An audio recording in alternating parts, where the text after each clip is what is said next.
안녕하세요. 방구석 수다입니다. 유튜브 채널을 개설하고 마땅히 활용할 방법이 없었는데 마침 박지용 시인께서 산문집을 출간하셔서 제가 댓글 이벤트를 했습니다. 많은 분들이 응모를 해주셨고 어제 박 시인께서 여기 이 자리에서 사인을 해주셨습니다. 제가 다음 주에 다 댁으로 배송을 해 드릴 건데요. 그리고 이제 박 시인의 그 사인이 끝난 이후에 제가 평소에 여쭙고 싶었던 이야기를 대담 형식으로 잠깐 여쭤봤는데요. 함께 보실까요? 안녕하세요. 안녕하세요. 소개 좀 해주세요. 저 시 쓰고 있는 박지웅입니다.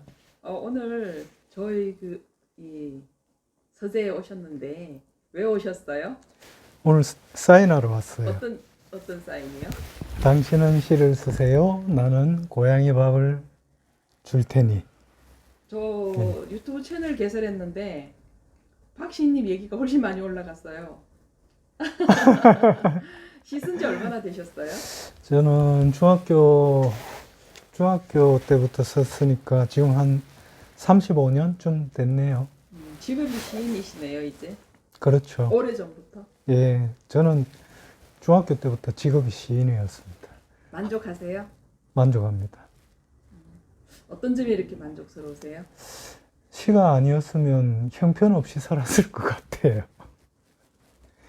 어떤 지금 돌이켜 생각해 보면 시 쓰면서 좀 사람 좀 된 것 같아요. 예, 많이 뭐 친구들 좋아하고 노는 거 좋아하고 공부하기 싫어하고 뭐 그러다 보면 뭐 직장도 제대로 못 잡았을 테고 아마 돌이켜 생각하면 제가 어릴 때부터 공부는 잘 안 했거든요. 예, 시에만 빠져 있어서 문학 서적만 읽고 시집 읽고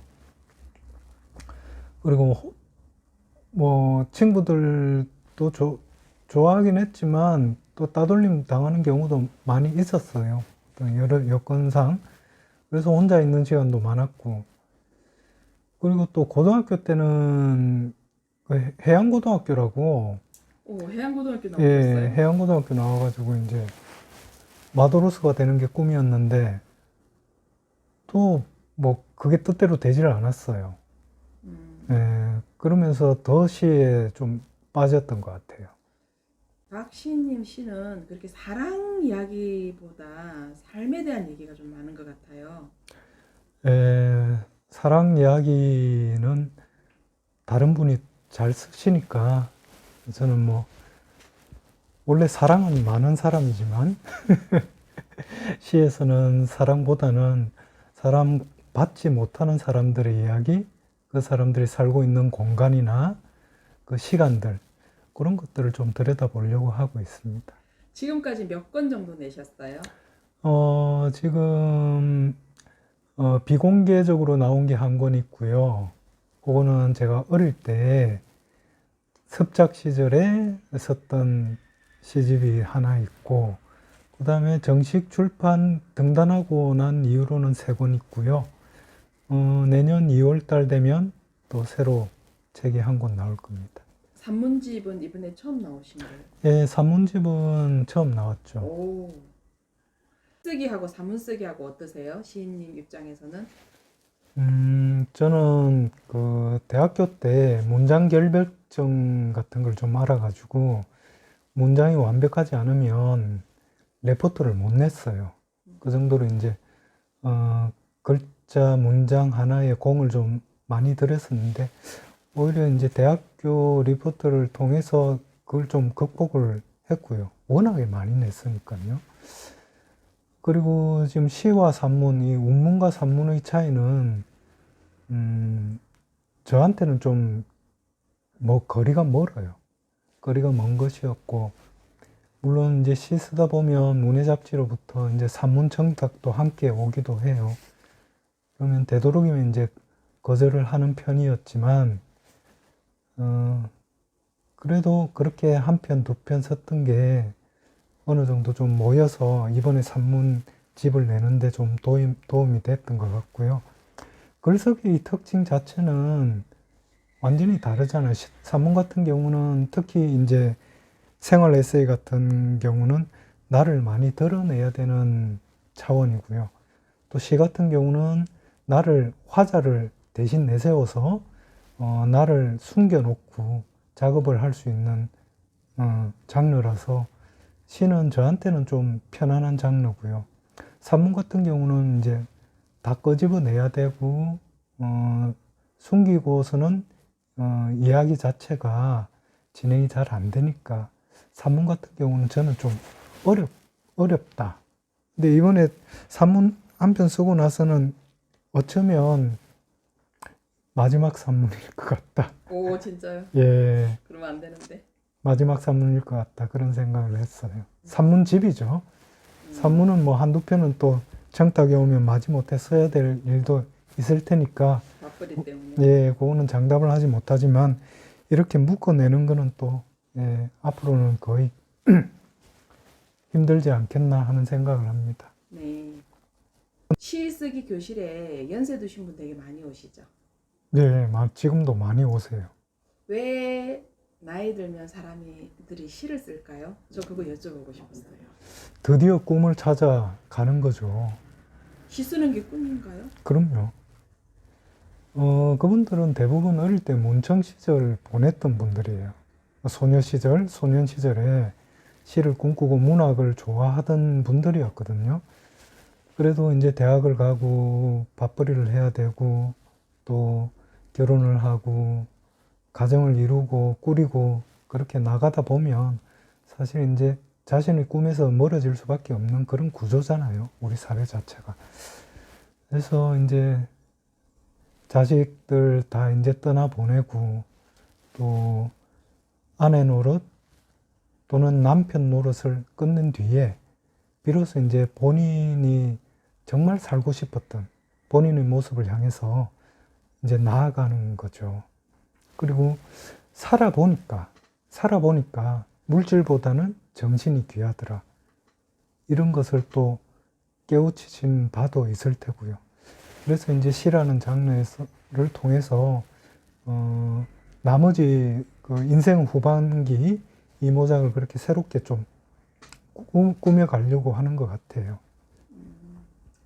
저도 사춘기 때 취미가 시를 외우는 거였거든요. 그래서 시 암송을 한 200편 이상 뭐 거의 2, 300편 했었는데 지금 생각하면 네. 그 시절이 진짜 그래도 좋았던 것 같아요. 기억도 되고 또 혹시 지금부터라도 시를 쓰고 싶은 분 나이를 막론하고 그런 분들에게 우리 시인으로서 한마디만 마지막으로 말씀해 주시겠어요?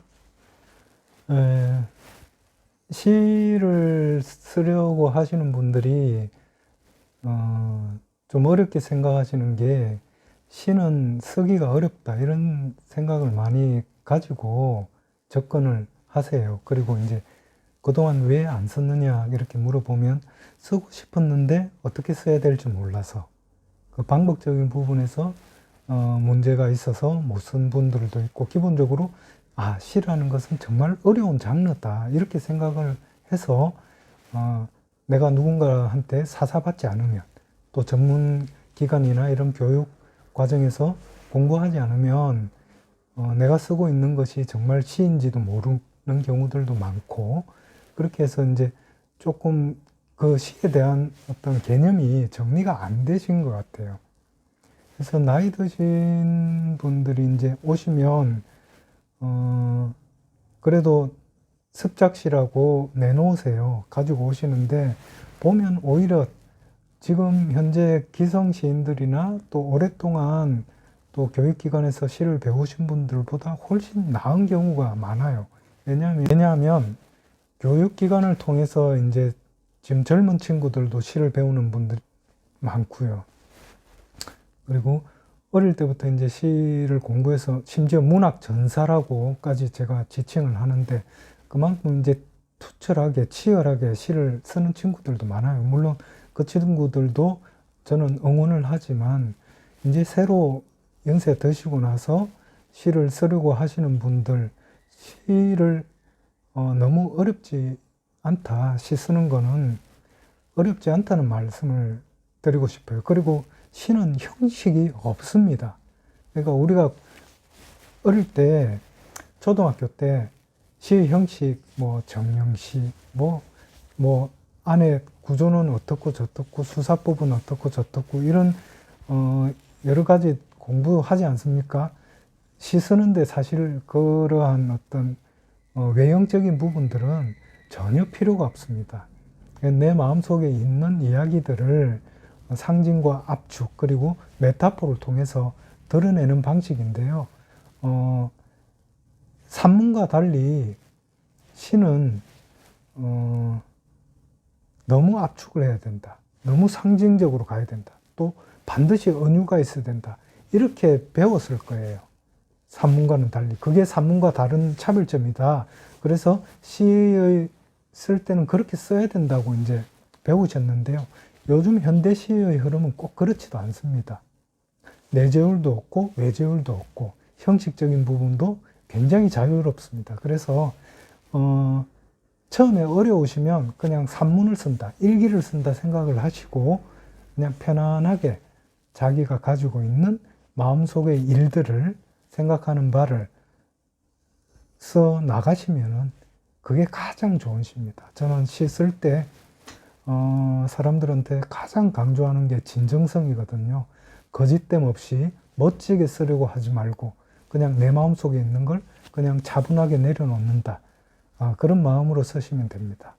그리고 시는 정답이 없습니다. 정답이 없기 때문에 시의 정의를 숱하게 많은 사람들이 내려왔지만 그것은 가까울 뿐이죠. 정답에 가까울 뿐이지 그건 정답이 아닙니다. 그러니까 여러분들이 쓰시는 게 곧 시입니다. 그게 여러분들의 시고 개인적인 것이 가장 특별하고 세계적인 것입니다. 이렇게 생각을 하시고 쓰시면 될 것 같습니다. 네, 박지웅 시인의 짧지만 긴 여운이 남는 인터뷰였습니다. 사람이 살아가면서 무언가를 기록할 수 있다는 것, 자신의 삶을 남겨놓을 수 있다는 것, 그건 정말 중요한 일인 것 같습니다. 더군다나 시는 경계가 없이 누구나 자신의 언어로 자신의 이야기를 담아낼 수 있다는 측면에서 우리가 한 번쯤은 도전해 보고 싶은 그런 문학 영역이 아닐까 하는 생각이 듭니다. 앞으로도 박지웅 시인의 시 많이 사랑해 주세요. 그리고 저희가 책 이벤트를 했는데 어제 이 자리에서 박지웅 시인께서 여러분들께 드릴 책에 사인을 해주셨습니다. 제가 월요일부터 배송을 해드릴 건데요. 한 가지 양해 말씀을 드릴 것은 댓글을 올리셨다가 삭제하신 분이 계시더라고요. 그런 분들께는 저희가 책을 배송해 드리지 않기로 했습니다. 댓글도 저자와의 대화이고 약속이기 때문에 댓글이 남아있는 분에 한해서 책을 배송해 드리도록 하겠습니다. 그리고 다음 주 월요일까지 제 책 언택트 인권 상영관 이벤트를 하고 있습니다. 내 인생의 영화 3편을 올려주시면 월요일까지 저희가 선정을 하여서 화요일부터 저자 사인하여 배송해 드리도록 하겠습니다. 많이 참여해 주세요. 그리고 방구석 수다는 자주는 아니겠지만 영화와 책 그리고 우리가 생각해 봐야 할 인문학적인 사유들을 가지고 여러분들을 찾아뵙도록 하겠습니다. 좋아요와 구독은 저에게 엄청나게 큰 힘이 됩니다. 많은 참여 부탁드립니다. 감사합니다.